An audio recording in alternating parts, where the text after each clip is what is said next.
받을 하나님의 말씀은 출애굽기 25장 23절에서 40절까지의 말씀입니다.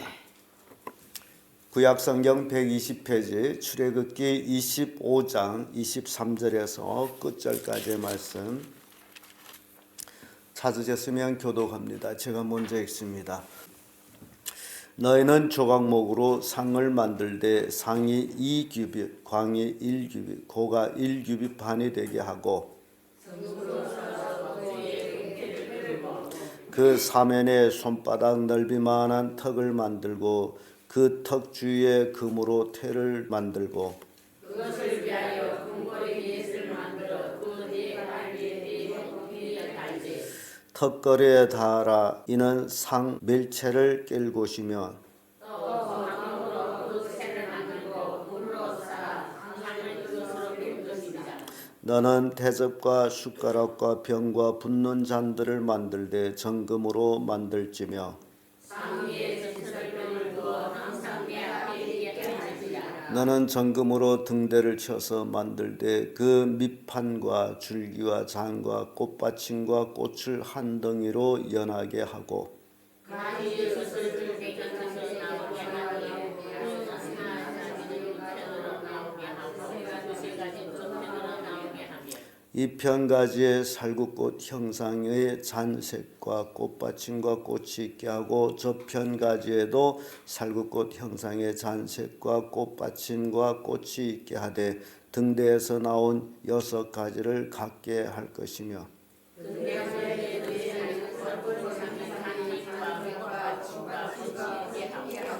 등대에서 나온 6가지를 위하여 꽃받침이 있게 하되 2가지 아래 한 꽃받침이 있어 줄기와 연하게 하면 또 2가지 아래 한 꽃받침이 있어 줄기와 연하게 하면 또 2가지 아래 한 꽃받침이 있어 줄기와 연하게 하고 그 꽃받침과 가지를 줄기와 연하게 하여 전초를 만들고 등잔 7을 만들어 그 위에 두어 앞을 비추게 하며 등대와 이 모든 기구를 정금으로 한 달란트로 만들되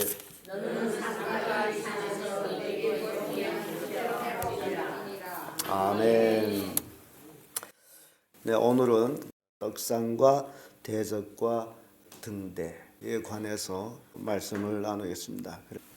하나님께서 성막을 짓는 데 있어서 우리가 생각해 볼 때에 성막이라는 자체는 그림처럼 이렇게 이 상태가 이게 성막이에요. 성막이 만드는 모습 보게 되면 안에서부터 만드는 걸 우리가 보게 됩니다. 내부 가장 중요한 것부터. 그래서 우리는 법궤를 이제 살펴봤고요. 또 그 법궤 속에 있는 것들에 대해서 살펴봤고, 오늘은 떡상, 대접, 또 이제 등대 이런 것들을 살펴보겠는데, 우선 지난 시간에서 우리가 살펴봤던 것들, 이게 법궤거든요. 법궤. 그래서 이 법궤 위에 있는 것들이 그릇이고, 요게 시은자고, 이것이 법궤고, 이것이 멜체입니다. 그래서 법궤에 관해서 이렇게 만들어져 있고도 또 축소판이 있어요. 이렇게 또 축소판을 만들었어요. 글이 보입니까?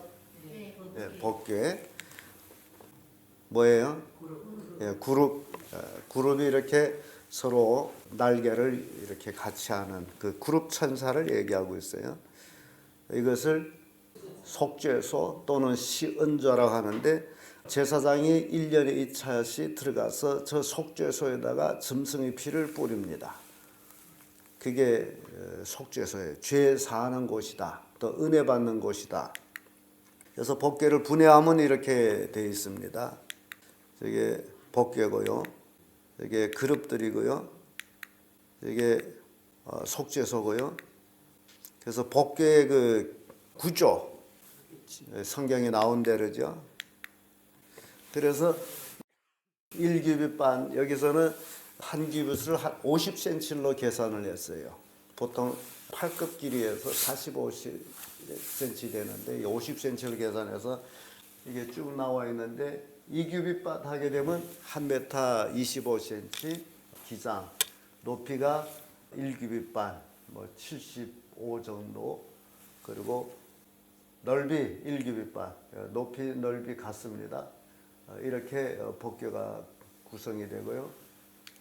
여기에 보이는 거 요건 그 항아리, 요거 돌비, 요거 아론이 상난 지팡이, 이런 것들이 복교 안에 들어있는 거예요. 나중에 자세히 다 말씀드릴게요. 이게 그릇들이고요. 이제 그 분해된 것들입니다. 다시 복교로 왔고요. 복교는 지성소라는 곳이에요. 이 지성소. 요게 제사장인데, 이게 여기다 지금 피를 뿌리는 거예요. 이게 속죄소에다가. 이 지성소 이렇게 딱 막혀 있어요. 새카맣습니다. 제사장 혼자만 들어가는 거예요. 근데 제사장이 들어가서 잘못하게 되면 죽어요. 그래서 제사장이 입는 옷, 나중에 입는 옷 나올 겁니다만은, 남는 그 입는 옷 에봇에 제일 밑에 술에는 박물이 달려 있습니다. 그래서 제사장이 들어가서 제사하다 보면 걸어 다니면 무슨 소리가 나요? 박물 소리가 날 때 밖에 있는 대제사장이 들어가고 밖에 있는 제사장들이 가만히 아주 정숙하게 뭔 소리를 들어요?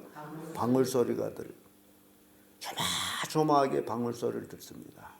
박물 소리가 안 나게 되면 가슴이 덜컹 떨어지는 건데 뭐예요? 죽었다. 하나님 앞에 들어가서 제사를 잘못해서 죽었다라는 거예요. 그럼 허리에 밧줄 메고 들어가거든요. 다른 사람 못 들어가기 때문에 끈을 쥐어 당겨내야 돼요. 시신이 끌려. 그런 것들이에요. 그래서 지성소는 무서운 곳입니다. 거룩한 자만 들어가는 곳이다. 거룩하지 못한 자가 들어가면 어쩐다? 죽는다. 오늘날 우리가 만인 제사장이에요. 우리 모두 다 제사장이에요. 저기 들어가기 위해서는 어떻게 돼야 된다고요? 거룩해야 됩니다. 거룩하지 못하면 어떻게 돼요? 죽어요. 자, 오늘 떡상입니다. 떡상이 이렇게 생겼어요. 이게 떡상이에요. 이게 멜채고 여기 턱이고 손바닥만한 턱, 이게 다 금으로, 이게 떡상이나 벗개나 만드는 재료가 뭐라고 그랬어요? 예? 조각목.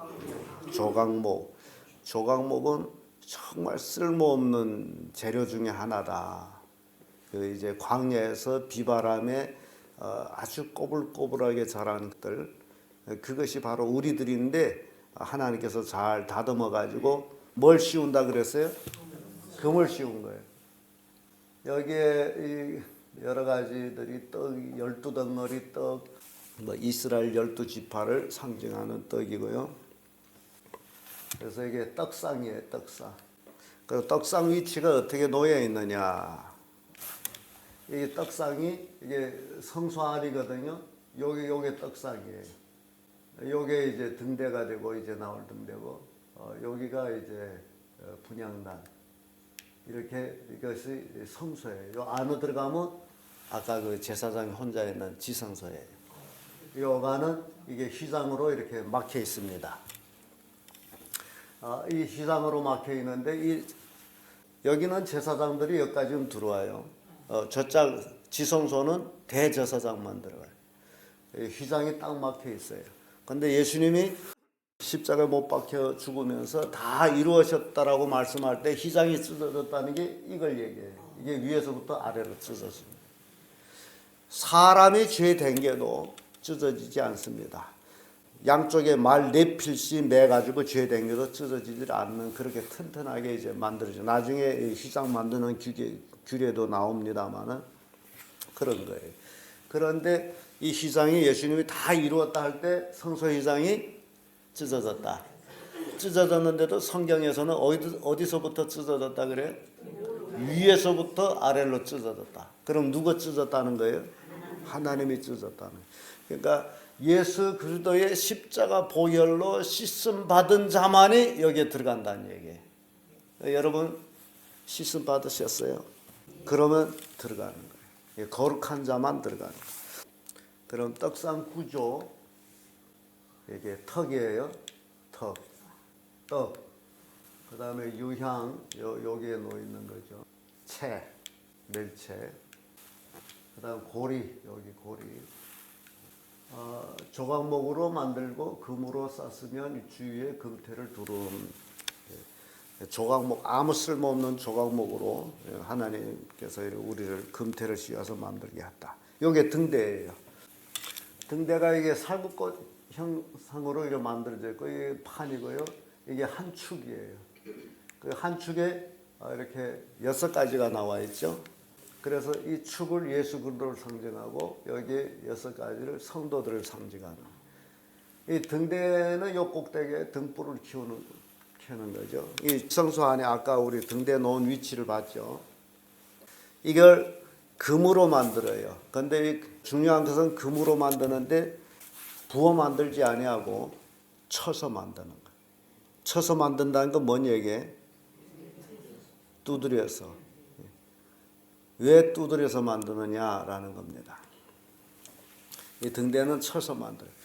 우리 성도들이요, 하나님의 매를 맞아야 정금으로 됩니다. 더 단단해져요. 그래서 어루만져서 만드는 게 아니고, 여러분 신앙생활하면서 어린애같이 굴지 마세요. 성숙한 자가 하나님이 두드려 칩니다.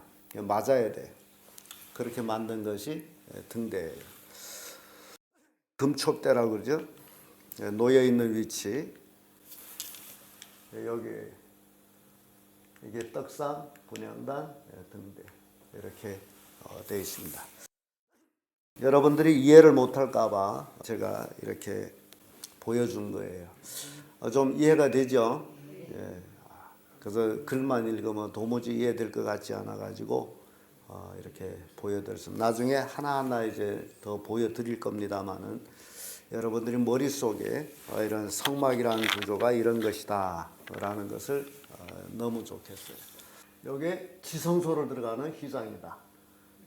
이게 성소, 지성소, 이 바깥은 성소들. 이 안은 뭐 해달의 가죽, 뭐 이제 그 성도들이 이스라엘 백성들이 내는 게 있죠. 양털, 뭐 청색, 자색, 홍색, 뭐 가는 배실, 그런 것들로 해가지고 이게 덮개가 짜여집니다. 그리고 위에 덮어요. 그러니까 안은 새카맣습니다. 세상 빛이 못 들어가는 곳이 여기에요. 오로지 이 불빛으로만 보게 되어 있어요. 등대의 빛, 그래서 예수 그리스도의 빛을 상징하기도 합니다. 떡상은 말 그대로 떡을 올려놓기 위함입니다. 그래서 떡상도 법궤처럼 멜체가 있죠. 멜체, 메고 다니는 거예요. 그러니까 우리가 메고 다녀야 될 겁니다. 떡상. 떡은 왜 메고 다녀야 돼요? 먹으려고.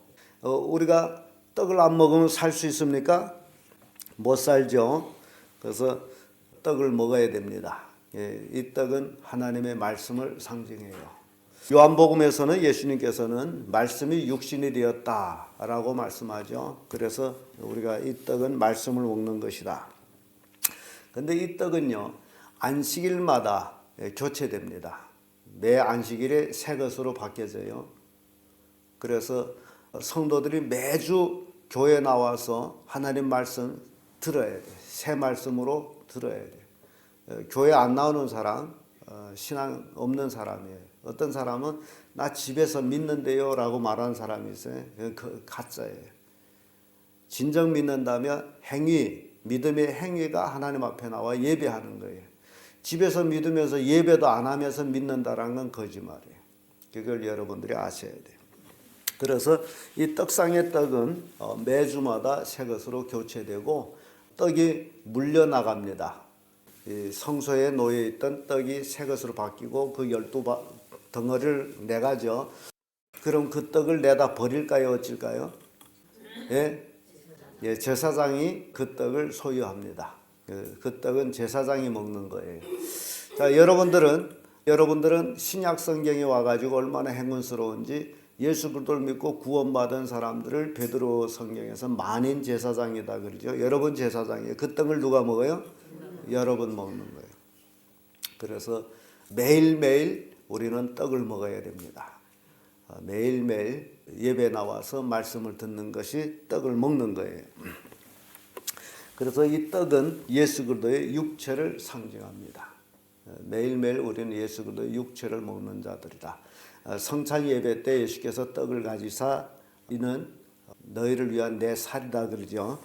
그래서 그 생명의 떡, 예수님은 요한복음 6장 35절에서 나는 하늘에서 내려온 생명의 떡이다 라고 말씀합니다. 이 떡을 또 진설병이라고도 얘기합니다. 진설병, 좋은 가루로 만듭니다. 아주 좋은 가루, 최상의 가루로 만들어집니다. 그래서 최상의 가루, 좋은 가루는 어떤 게 좋은 가루예요? 여러분들이 그 쌀로 떡을 할 때 어떻게 하죠? 쌀을 갈아가지고 그 다음에 어찌입니까?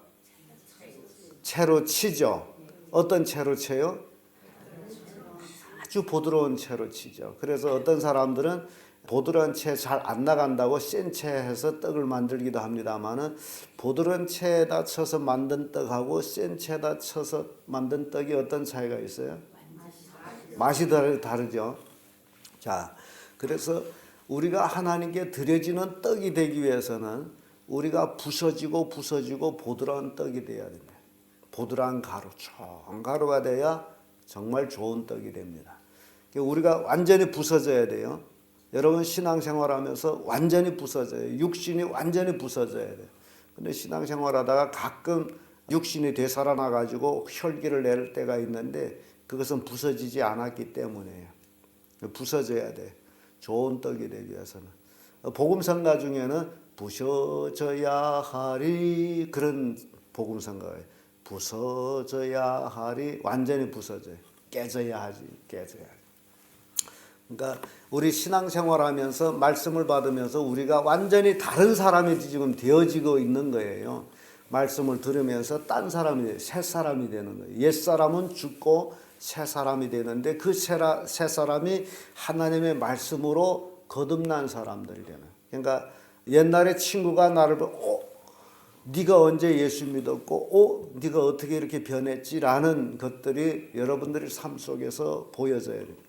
그게 좋은 가루가 돼서 떡이 되는 거예요. 하나님께 드려지는 거예요. 여러분들이 좋은 가루가 되지 못하면 절대로 하나님께 드려지질 못합니다. 부서지고 깨지고 그래서 하나님 앞에 진설병이 될 수 있도록. 이게 떡상이에요.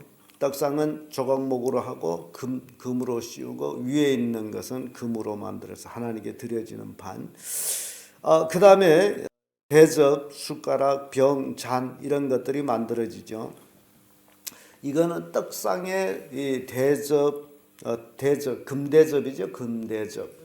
거룩한 떡이기 때문에 반드시 금대접에 담겨져야 되고 거기에 숟가락도 있고 병, 잔도 있습니다.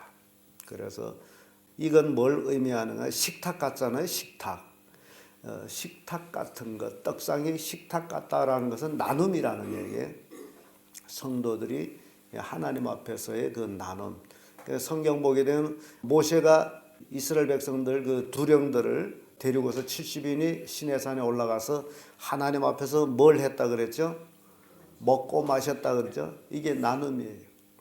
그러니까 우리 기독교는 다른 종교와 다름이 바로 이런 말씀의 종교다. 하나님의 말씀을 나누는 것. 그래서 나눔을 여기서 떡상에서 보여주고 있습니다. 그래서 떡상이 필요한 거예요. 나눔. 여러분들이 교제할 때도 마찬가지예요. 모다 앉아서 세상 작담을 하는 것이 아니라 은혜 받은 것을 나누는 것. 바꾸세요. 동네 이야기는 그만하시고 모다 앉으면 무슨 얘기하라? 내가 은혜 받은 걸 나누는 거예요. 그러면 여러분 삶이 달라집니다.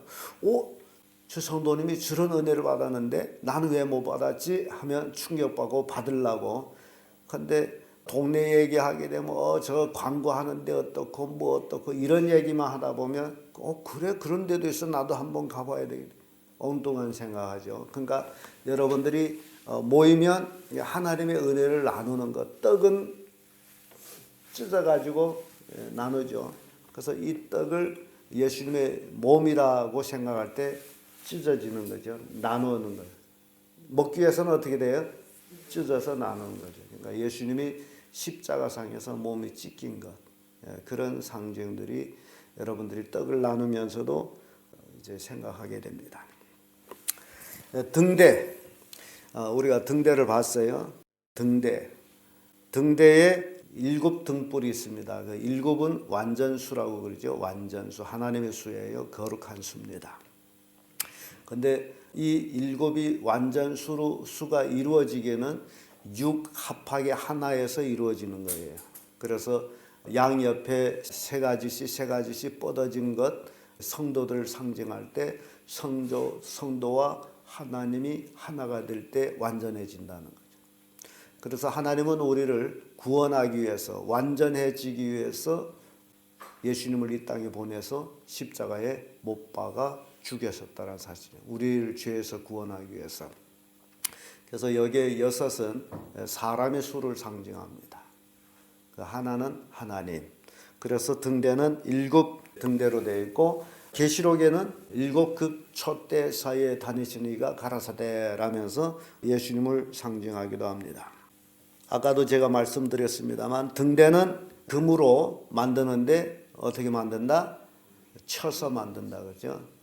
쳐서 아주 쳐서 만드는데, 등대 만드는 그 살구꽃 모양으로 만든다 그러죠. 살구꽃. 살구꽃이 꽃 중에 가장 먼저 피는 꽃이라고 그래요. 그래서 살구꽃 하게 되면 아론이 그 땅땅 마른 지팡이가 하룻밤 사이에 싹이 나고 음이 트고 살구꽃이 폈어요. 그것이 아까 법궤 속에 넣는 그런 것이었어요. 살구꽃. 그래서 그것을 예수 그리스도의 부활을 상징합니다. 첫 열매가 되셨던 예수 그리스도. 성소에는 다른 불이 들어갈 수가 없습니다. 다른 불. 등대에 켜는 불은 단지 제단에서의 불씨를 받아다가 등대에 달게 돼 있어요. 바깥에 나중에 제단이 또 있습니다. 이 성소 바깥에는 성소 뜰이 있는데 뜰에는 물두멍도 있고 제단, 번제단도 있어요. 나중에 우리가 이제 그걸 살펴보게 됩니다. 그 번제는 제물을 태워서 드리는데 그 불씨를 받아서 등대에다가 불을 켜요. 근데 나중에 나오는 얘기입니다만은 아론의 아들 나답과 아비후가 다른 불을 하나님께 드려가지고 죽임을 당합니다. 그 다른 불이라는 게 뭐냐? 그 번제단의 불이 아니고 딴 불을 켰다는 거예요. 그 불을 받아오기 시끄러우면, 예를 들어서 뭐 우리말로 하면 성냥개비가 있다고 이렇게 달게 되면 죽었다는 얘기예요. 다른 불을 들지 못한, 오로지 하나님께 드려진 불, 그런 얘기입니다. 그래서 이 강단에서도 마찬가지예요. 오로지 하나님 말씀을 전하는 곳이지 세상 말을 전하는 곳이 아니다라는 곳이에요. 오로지 이 성소 안에는 하나님의 그 빛, 등대의 빛, 예수 그리스도의 등대의 빛이 비추어서 조명돼 가지고 떡을 먹게끔 돼 있어요. 성소 안에 등대의 빛을 비추어서 불을 비추게 하라죠. 떡상을 보게 되고 거기에 분향단을 보게 되고 그런 거예요. 그 빛 속에서 모든 것이 이루어지는 것이다. 다른 불을 드릴 때는 죽는다. 그래서 등대의 빛은 예수 그리스도를 상징합니다. 요한복음 9장 5절에 내가 세상에 있는 동안 세상의 빛이로다. 예수 그리스도의 빛을 통해서 우리는 성경을 조명받아서 이해할 수가 있습니다. 그러니까 여러분들이 성막을 이제 살펴보면서 모두 다 예수님과 나와의 관계로 성막이 이루어져 나갑니다. 그러니까 신앙생활이 달라져야 돼요. 여러분들은 아무 쓸모없는 조각목 같은 그런 것들이었지만은 하나님께서 예수님을 통해 가지고 우리를 금 같은 믿음을 주셨어요. 변하지 않도록 하세요. 금은 본래 변하지 않습니다만은 금이 돼야 돼요. 욥은 하나님이 나를 단련하신 후에 내가 금같이 나으리라고 고백을 해요. 여러분들이 그 연단 속에서 여러 가지 환난과 연단 속에서 뭘로 바뀌어야 됩니까? 금으로 바뀌어야 돼요. 그래서 등대가 되는 거예요. 금을 쳐서 만든다고 그러죠. 연단. 떡이 되기 위해서는 좋은 가루가 돼야 되고, 아무튼 모든 것이 우리와 관련되어 있어요. 여러분들 신앙생활에 삶이 변하든지 아니면 그 모양 그대로 있든지 둘 중에 하나입니다. 진정 지성소에 들어가기 위한 제사장이 된다면, 대제사장이 된다면 여러분들은 완전히 인격 모든 것들이 변화된 옛날과 다른 그리스도인들이 되어야 된다라는 것을 우리에게 교훈하고 있습니다. 오늘은 떡상, 대접, 등대에 대해서 우리가 살펴봤습니다. 기도하겠습니다.